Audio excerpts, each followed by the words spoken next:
Okay, I started doing drawing when I was a kid. I always had a passion to draw. I always liked comic book, and it started from the passion of reading comic and drawing a comic book.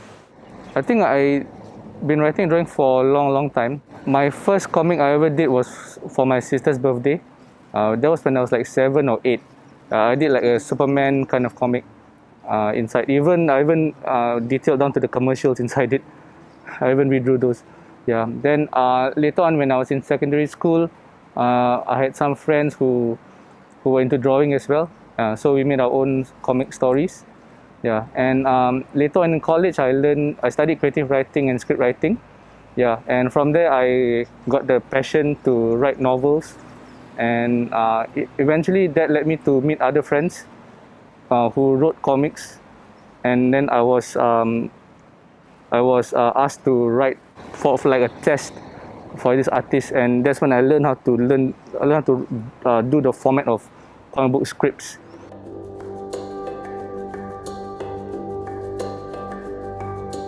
I think it's the easiest format to tell a story, right? Because once you get the visual right and the medium right, it's easier to tell a story. Besides doing film, there's a lot of people involved. I think it's a straightforward format to tell, and people will get it more easier. Comics as a medium is very easy to understand. It's very visual, so anybody any young person or any old person can read the comic and understand the concept a lot easier. And you can overlay words and picture, and you create your own image in your head. And speaking about comics also, like when there's words, you can also learn your language, be it English, Malay, Chinese, Japanese, whatever. Comics actually creates a higher form of literacy than, say, just reading a novel or any other form of literature like newspaper or whatever, because it combines both things together and you understand a lot of things better that way.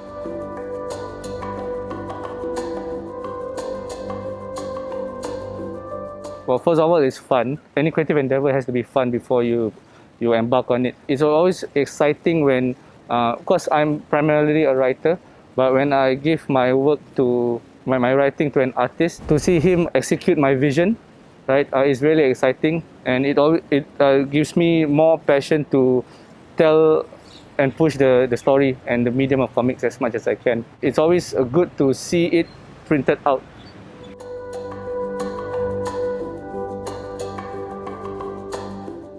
Elizabeth Choy is a war heroine. In the 1940s, she was captured and tortured by the Japanese, imprisoned. She survived, and she went on to live a very long life. She should be regarded as one of Singapore's greatest heroes.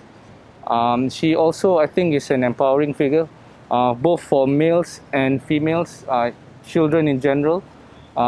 She really speaks to the power of being resilient in adversity, and she really inspires all of us to be our best no matter what the situation is. Yeah. So the challenges is a lot of challenges, right? Firstly, because we are already like a man of our time. Because Elizabeth Choy is long time ago, in 1940s, right? So the story that I got to maintain certain emotion that put in back then, and I got to put in a certain detail of the story that it's already passed. Singapore has passed that kind of story more than 50 over years.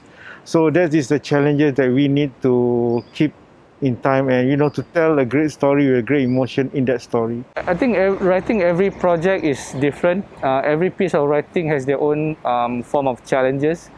Elizabeth Choy was a bit, not say difficult, but different, because it was a very well-known story. Her story was quite grand, and the medium of comic, in this particular comic, we had a certain time frame and a certain number of pages, so we had to decide what was pertinent to the main story we wanted to tell, versus the other extraneous stuff, because we could go on and on and on.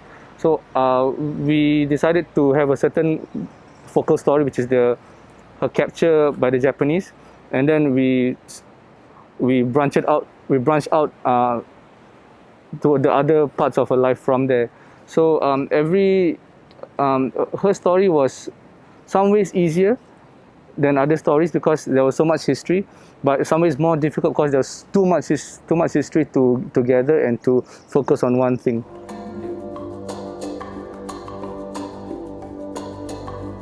I think because there's a lot of men and women out there who doing good things to our country in Singapore, right? Who don't have a chance to tell their tales and their stories and their ups and downs.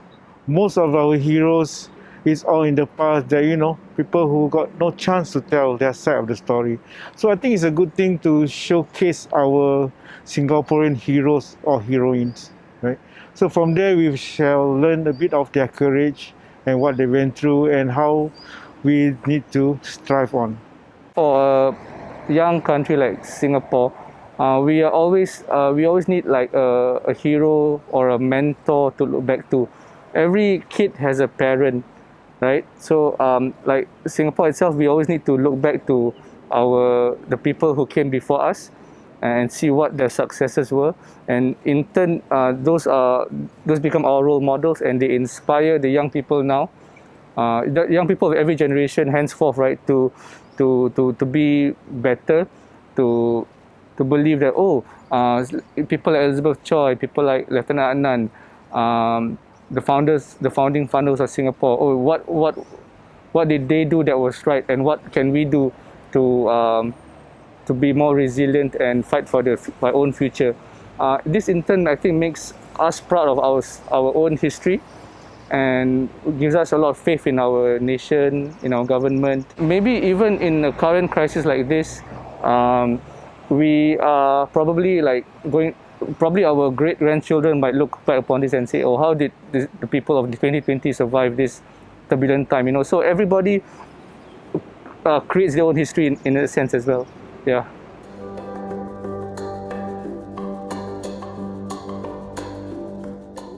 I hope the reader can read the book and really get the spirit of Elizabeth Choy, how she determined, right, with all her torture and the surviving skill that she had, right, and put on the faith to go on every single day.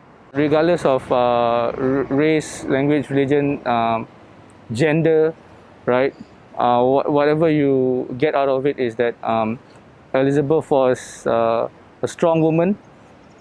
She looked for the bright side of life. She never gave up. She fell and then she got back up again. That was her main thing. Yeah. So I hope that this inspires young people never to give up just because they failed one exam or they couldn't do well at something. There's always other things there's always more motivation in your life than just that one thing. You can always keep falling down, getting back up again, and then keep going forward.